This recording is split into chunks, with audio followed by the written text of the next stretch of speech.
Simple Cyber Defense security updates for September 6, 2022.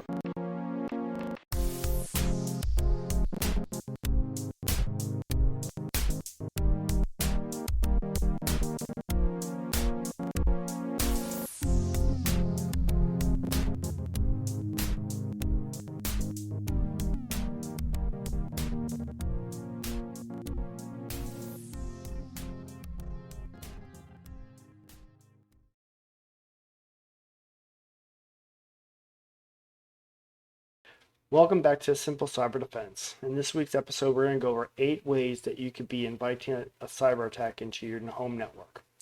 So, without further ado, let's begin. So, what are the possible ways that you could be inviting a cyber attack into your home? Well, the first one is what's known as an invisible risk. These are risks that happen unknowingly because you're not thinking about it. So every time you go on the internet, you put yourself and your computer at risk for all sorts of things: viruses, cyber attacks, account takeovers, you name it. So how do you kind of combat the invisible risk? So what you'll do is you'll just list of all the things that you use the internet for. So say you use social media, chat messages, text messages, everything that you possibly use it for. And then what you're going to do is think of all the different possible ways that an attacker could use, what methods they can use to attack you. Like, for example, with email messages, there could be malicious links, malicious attachments, and so on and so forth. Or many times Facebook Messenger will have a link coming from your friend, except your friend's account has been taken over, so that you click on the link, then your account gets taken over, and then or your computer gets virus attached to it. So with these things, you'll have to kind of know what the attacks are, and then you'll have to do a little bit of research on how to combat that attack if you have to. Most likely, you can probably use common sense. Like, the first thing that I would always do is, if I get an attachment, did I expect the attachment? If I did, then what I would do is then download it and then open it up in a virtual machine environment, like with VirtualBox, which is free and open source. And then open it there to see if anything weird happens. Another thing to do is, if you get a weird message that's kind of cryptic and doesn't really sound like your friend gave it to you, what you could do is just confirm that your friend sent it to you by using a different means other than what the account was used. So for example, if you got a Facebook message through Messenger, use text messages to message them, say, hey, did you send this link? Did you send a message to me through Facebook? And so on and so forth. This will kind of reduce a lot of your invisible risks if you just go through each piece by piece. And if you're not sure if there is an attack, what you could do is just say, go online and search for whatever means that you're, like social media attacks or email attacks. And then you'll see if there are a lot of tactics that cyber criminals are using, like SMS messaging attacks and things, and so on and so forth, so that you can get to know, okay, these are the things that are going to happen or possibly happen to me if I'm not careful enough, and then go through the ways to kind of mitigate those risks. You can't eliminate the risks altogether, but at least through this education process, you'll kind of become more aware of these risks, and then you'll be able to make more educated decisions on what's the acceptable level that you have. So the next kind of attack, or not attack, but next thing is what's called culture disconnect. So what this is, unless you're a security-minded person like myself and have many years in the security industry, you're just not going to be very knowledgeable in this area. So this is where research is very important, and kind of to teach yourself how to be more mindful for the security risks that you're going to take on, because everything that involves the internet has a potential risk to it, even if it's just minor or it could be major. But either way, there are risks out there, and the best thing to do is just to kind of go out there and seek information. Like, the best source is this podcast that you're listening to right now. I do my best to research all the different attacks and try to help you find ways to mitigate these risks. But there are many other resources out there, like many hacker groups that go out there to educate people rather than attack people. I will leave a list of different resources in the show notes or the description below if you really need to have some. But that's another way to do it. So another method is what's known as throwing money at the problem. So what this means is that you're just spending money in hopes for all these different tools and fancy gadgets and hope that this will keep me safe and protected. But unfortunately, not always. Sometimes it will bring you a false sense of security, because if the tool that you're using isn't properly implemented or up to date or has a flaw in it, you can easily have a malicious attacker come through and go through the holes that is there, and you end up getting an attack, and you're like, why? What happened? I had antiviruses, I had firewalls, I had all these tools that should have just stopped everything. But again, all the amount of tools in the world won't stop every attack. So you just have to be a little bit smart about it.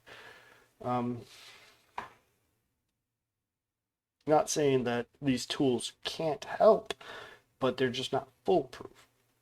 You just have to understand how they are used and the limitations of them, so that you can balance out the tools together so that you can get a more layered approach. Like, tools are just one step of it.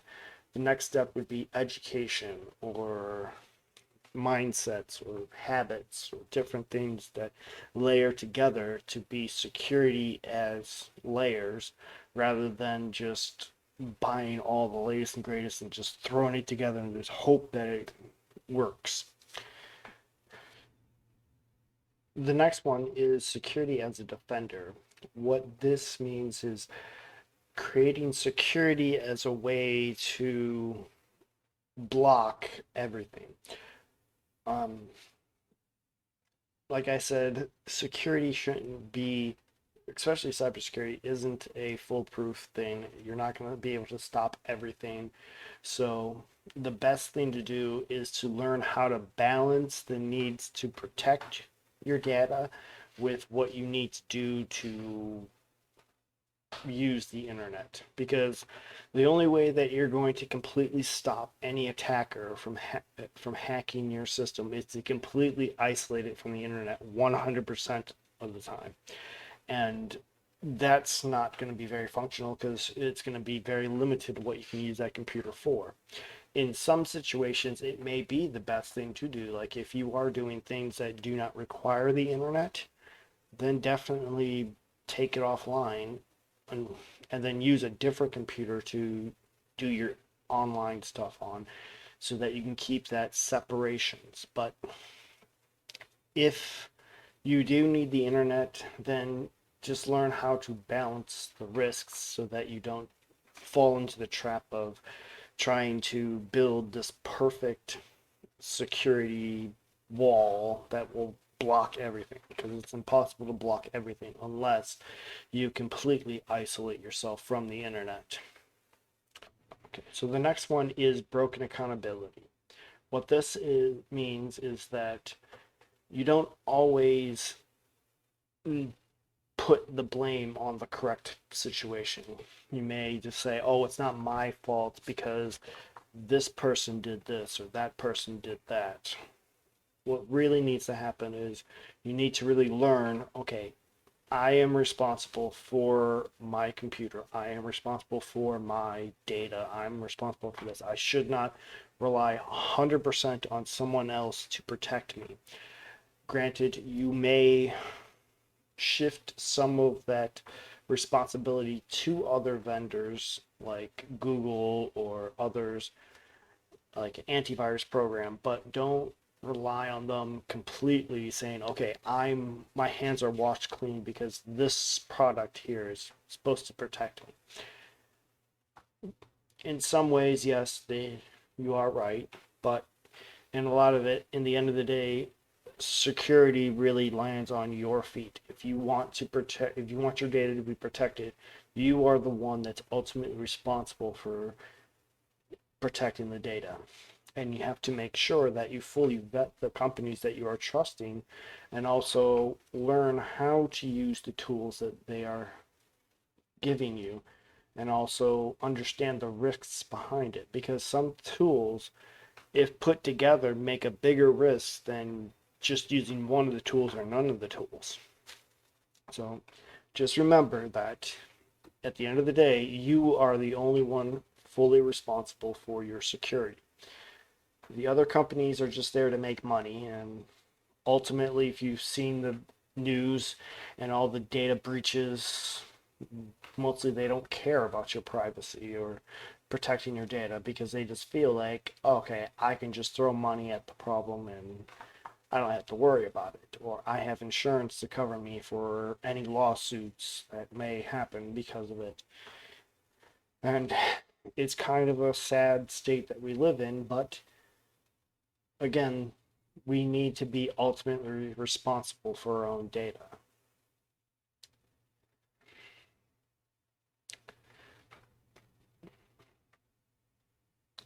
So the next one we're going to talk about is poorly informed risk appetites.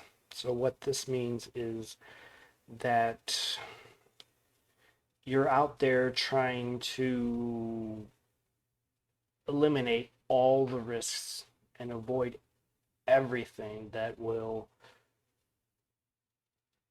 put you at a risk. Unfortunately, that's not very that's not very reasonable. You have to accept some risks in order to use the internet.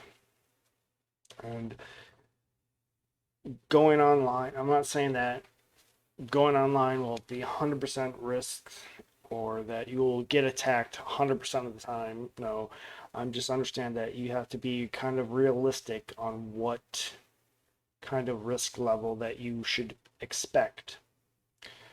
And then that kind of folds into the next topic, which is unrealistic social expectations.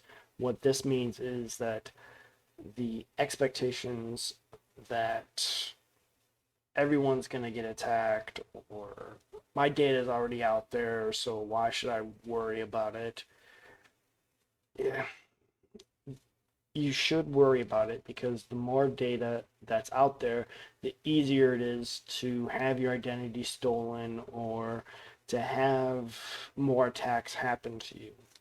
Because attackers, once they see that they can make money, they'll continue attacking over and over and over again. And we have to create a more mindset, a better mindset that even though my data is out there, I'm going to still try to protect myself and I'm going to learn from the mistakes, or I may not, or I may learn from like, hey, I'm not going to trust company X with my data if I can, because sometimes it is out of our hands, but that doesn't mean that we're completely hopeless and out of, and that we can't have any control over our security. And that's not true. We are 100% able to control the security of our daily lives and our computers and everything that we have within our controls. Now, we may have to sacrifice some things and make things more difficult for us to use, but it is possible to increase our security. So don't fall into the mindset of, oh, it's gonna happen, I can't stop it, so it doesn't matter. It does matter a lot. And so the last thing is the lack of transparency. This is more towards the other companies because many times the companies do get breached and they're not 100% honest with you. And that is a very, very huge risk that you can't control.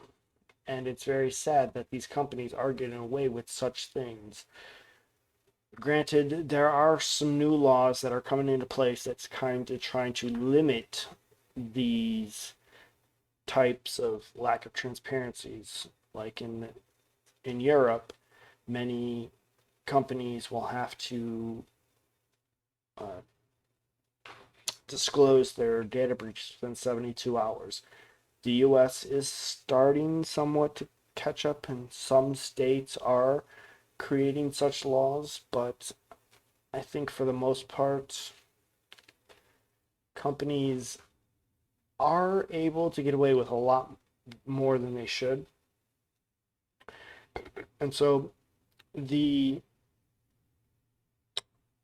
the thing you should realize is you shouldn't expect the companies to tell you, okay, this data breach happened.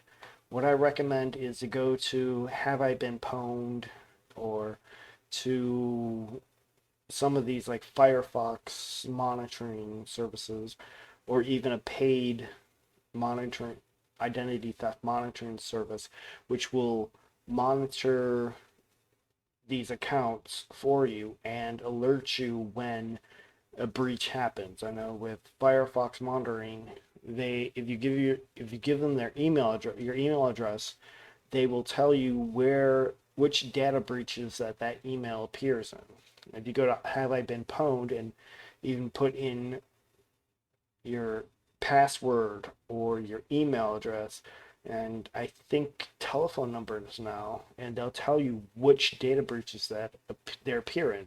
And a lot of them are not in the news, so you may not even know that they have appeared in data breaches. And so that's a good way to kind of combat that lack of transparency is to do some due diligence and research on your end and just take a little bit of time every now and then, probably like 6 months or so, to see, okay, are there any new data breaches that has my data in it? And if they are, find out what data breaches were involved and then research kind of what happened and what's the impact of it, and then kind of create a game plan from there. So with that said, these are the 8 different ways, different things that you could unknowingly create a situation that will allow an attacker to openly attack you. Now, if you take these threats very seriously and listen to this podcast, you will be able to create a game plan and to be able to better protect yourself. So if you want a video or a podcast or a tutorial on how to do a risk assessment on your on your devices and whatnot, just leave a comment on this on here, and I'll read it, and then if there's enough interest, then I will create that information for you. Now, always remember that security is ultimately your responsibility, and if there is things that you want to learn, you can always go to simplecyberdefense.com, and there's a tab that allows you to put in topic suggestions so that I will know, okay, these people want to learn more about X topic, so that I can create more content more geared toward what you want. So if I don't know what you want to learn, then I'm not going to be able to do it. And then you may get frustrated, and we don't want that. So if you have a topic that you want to learn, just leave a suggestion and I'll read it. And if it's good enough, I will, or if there's a high enough interest in it, I will definitely create a video or tutorial or a podcast episode, or try to find an interview or something to get that information to you. So with that said, I'll see you in the next episode. Stay safe. Thanks for listening to the Simple Cyber Defense Security Updates. Join us next time when we dive into more security issues, and make sure you subscribe to the podcast so you never miss an episode. Plus, if you have a topic suggestion or want to support the podcast, stop by our website at simplecyberdefense.com.